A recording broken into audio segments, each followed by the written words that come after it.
Hi and welcome to this subject update on volcanism. My name is Pete Rowley. I'm a senior lecturer in geology at the University of West England at Bristol. So volcanism is the process of erupting magma to the surface of our planet, and it can take a variety of different forms. The style of that volcanism is very strongly controlled by the type of magma that's being erupted. And that magma type is in turn strongly controlled by how that magma formed, what type of crust that magma traveled through, and how long that magma has been sat around in magma reservoirs. Before we move forward, there's just a few bits of terminology I'd like to clarify. The first is the comparison between magma and lava. They're both molten rock. The very simple difference is that magma is molten rock below the ground, whereas lava is what we call it once it's come to the surface. Explosive versus effusive are ways of describing the two end members of eruptive activity. So if magma has got a lot of gas trapped in it, that can drive high energy explosive eruptions. This is where we tend to get lots of ash generated and big plumes of ash being sent into the atmosphere. If the magma has less gas, or if the magma is runny enough that that gas can escape easily, then when eruption occurs, there's not as much opportunity to fragment and form ash, and instead we form lava. And explosive and effusive are, as I say, end members. So volcanoes or individual eruptions can sit on a spectrum between highly explosive and highly effusive. Finally, the use of the term magma reservoir rather than magma chamber.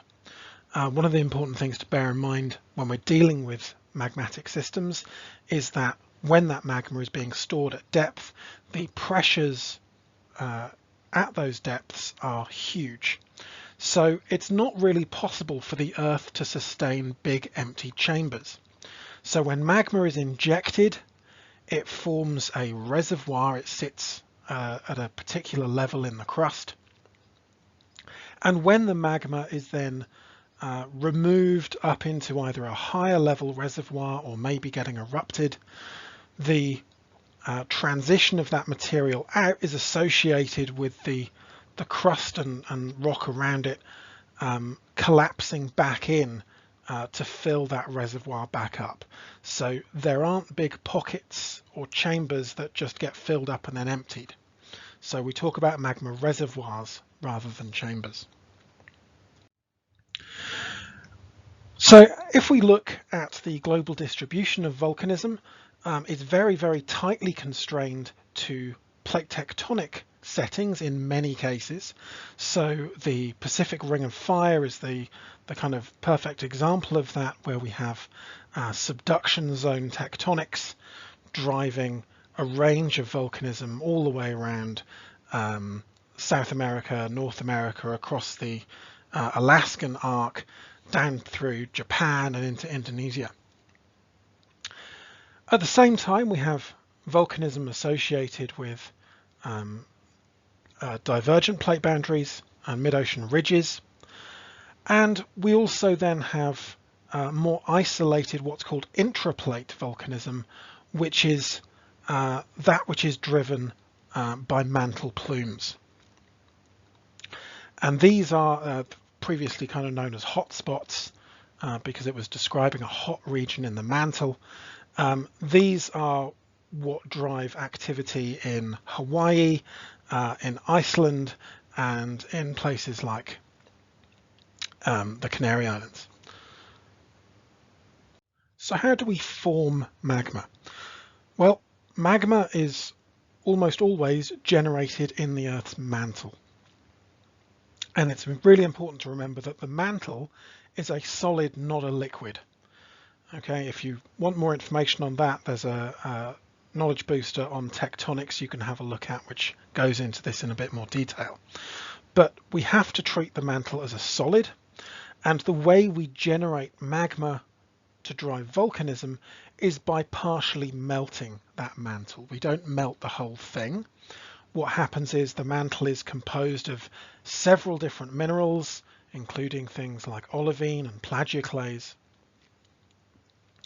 And as we change the conditions in the mantle, either through changing the chemistry slightly or introducing water or adding heat, we start to melt some of those minerals.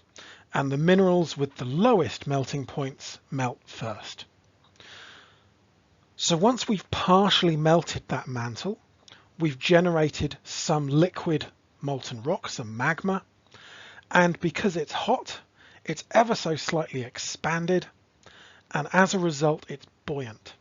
So over tens of thousands to millions of years, this melt can rise through the upper mantle to enter the crust.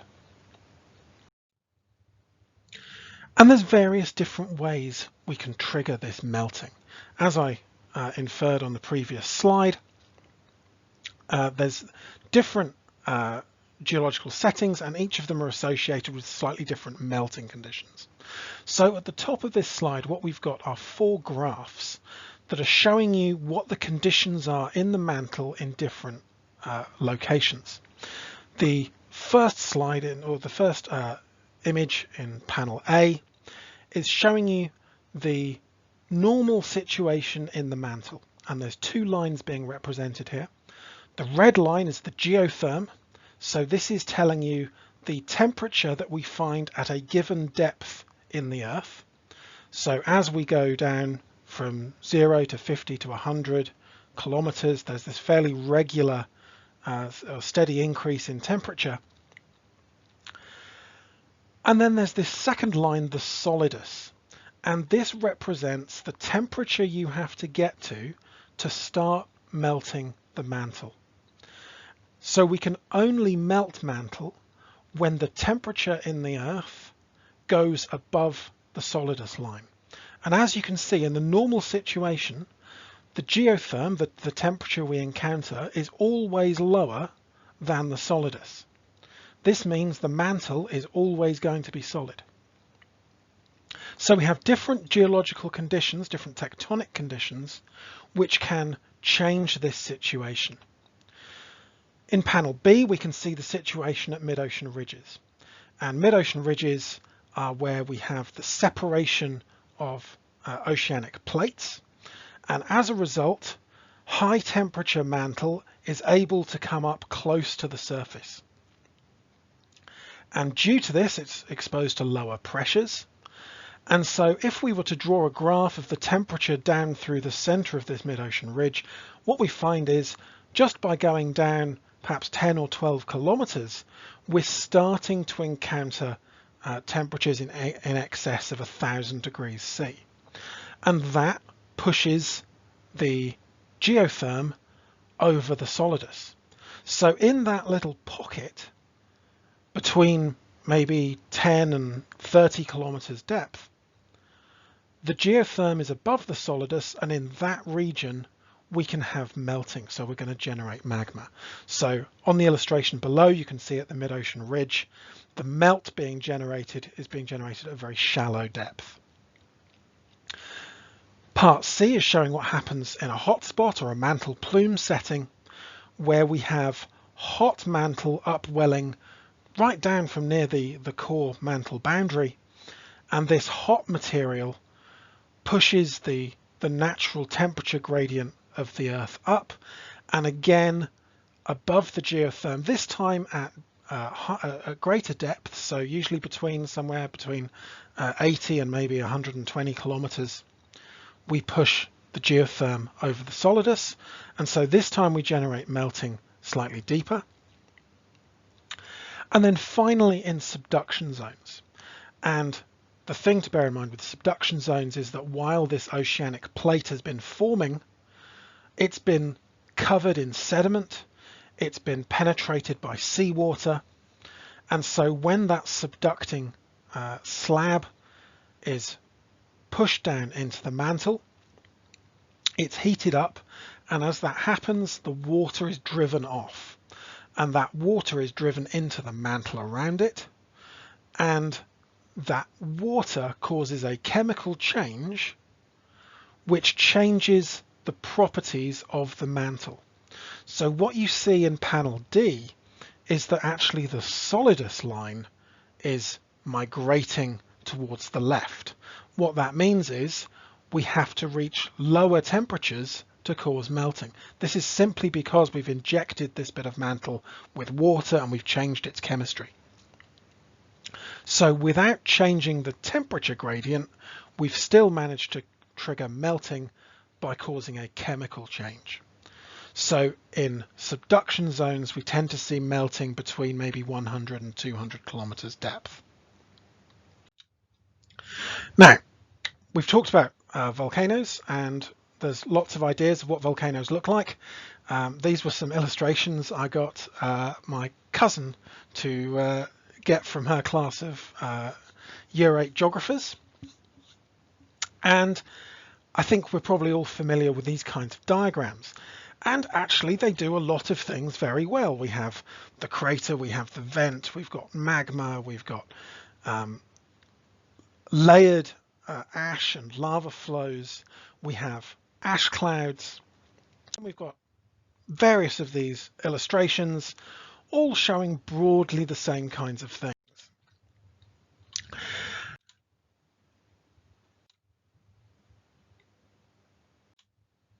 Now, actually, if we're going to look at real volcanic systems, there are some substantial differences we need to be aware of. The first is that the angle of slope, which is shown in most people's idea of volcanoes, is actually way off. The steepest volcanoes in the world tend to have slopes less than 40 degrees, and some of them are even down at 5-10 degrees or so. The other thing is this magma supply. As we said at the start, it's stored in magma reservoirs rather than magma chambers, and they're generally quite a lot deeper than people think they are. So this illustration is showing you the structure of the Krakatoa plumbing system,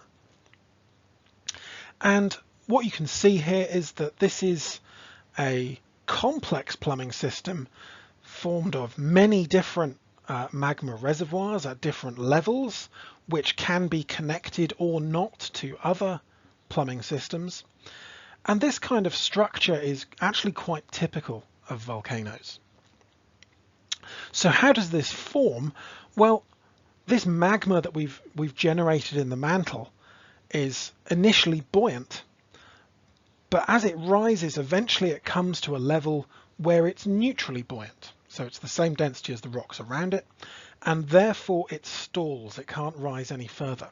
So it accumulates at that level. And as it accumulates there, it's going to start to cool down. And as it begins to cool down, we start to crystallize different minerals out. And in particular, we start to crystallize out things which are quite rich in iron and magnesium. And these dense minerals, which are the first to crystallize, are removed from the melt, and the melt which is left over as a result is lighter. So it can now be found to be buoyant, rise up further until it stalls and forms a second reservoir higher up. So every magma plumbing system is unique. Magma supplying an individual volcano can have come up through different parts of the plumbing system. So overall, these processes and things going on underneath volcanoes can be incredibly complicated. If you want to find this illustration, it's from this Gardner paper. Now, this evolution of magma is absolutely critical to understanding volcanoes, because as we allow more minerals to crystallize out, the magma that's left over is changing. So this is why we're able to generate melt in the mantle, which is generally kind of basaltic in chemistry. But through time, if we allow that magma to evolve, we can come all the way through basalts to andesitic chemistries, all the way through to rhyolites and granites. So the chemistry of the material is changing as it evolves.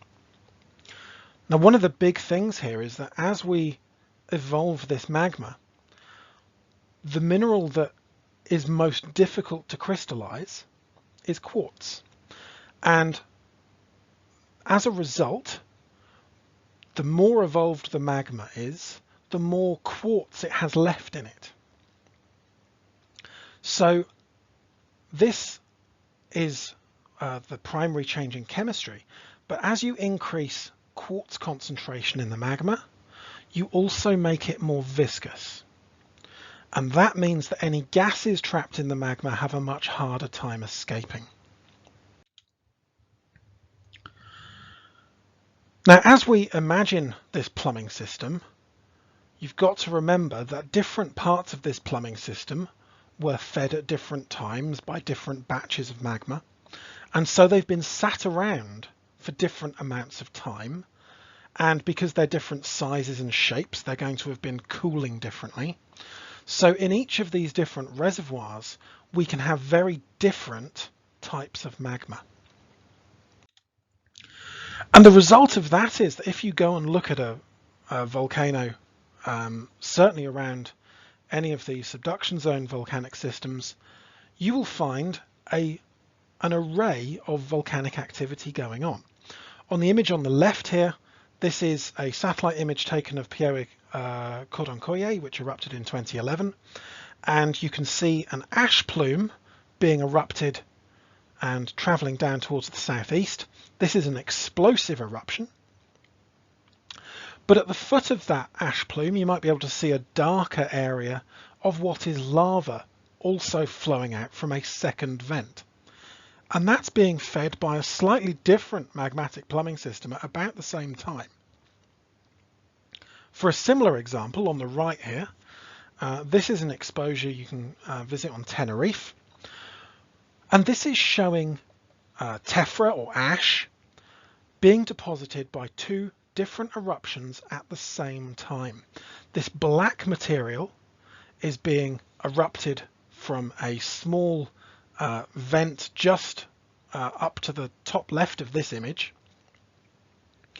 But while this eruption was going on, laying down all of this black material, the main volcano on Teide, which is about 10 kilometers away from here, also let off a much more explosive eruption that generated this white rhyolitic ash.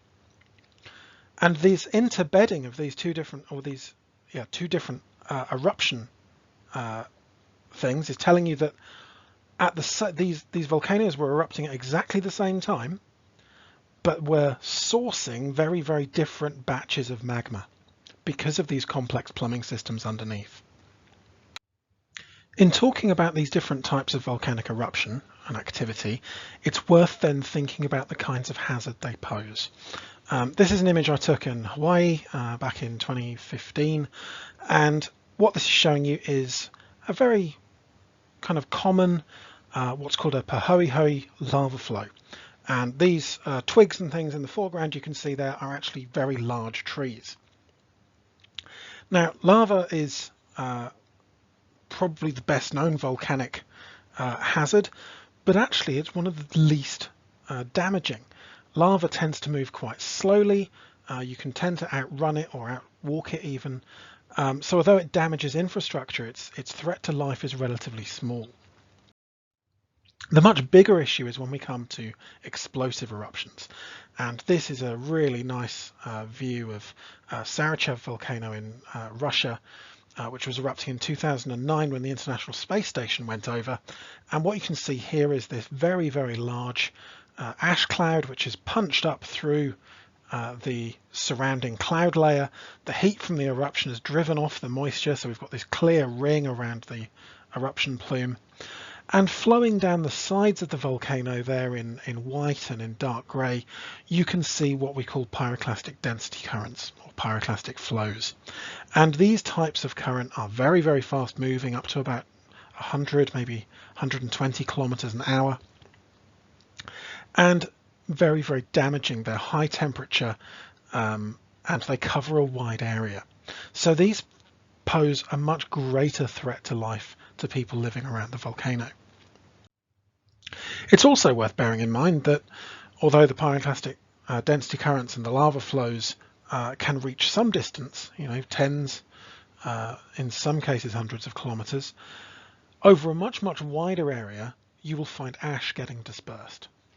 And ash doesn't even have to be dispersed in huge volumes or in huge thicknesses to cause quite a lot of damage.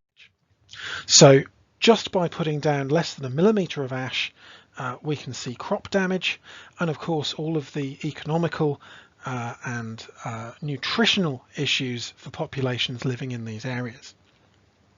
By far the biggest number of deaths related to volcanic activity is associated with famine and with water pollution and with lack of access to food and nutrition and fresh water.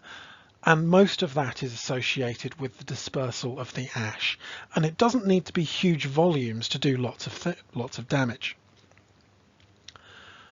One of the things that's become quite obvious, and this photo is a really nice example, is that ash is obviously about the same density as rock.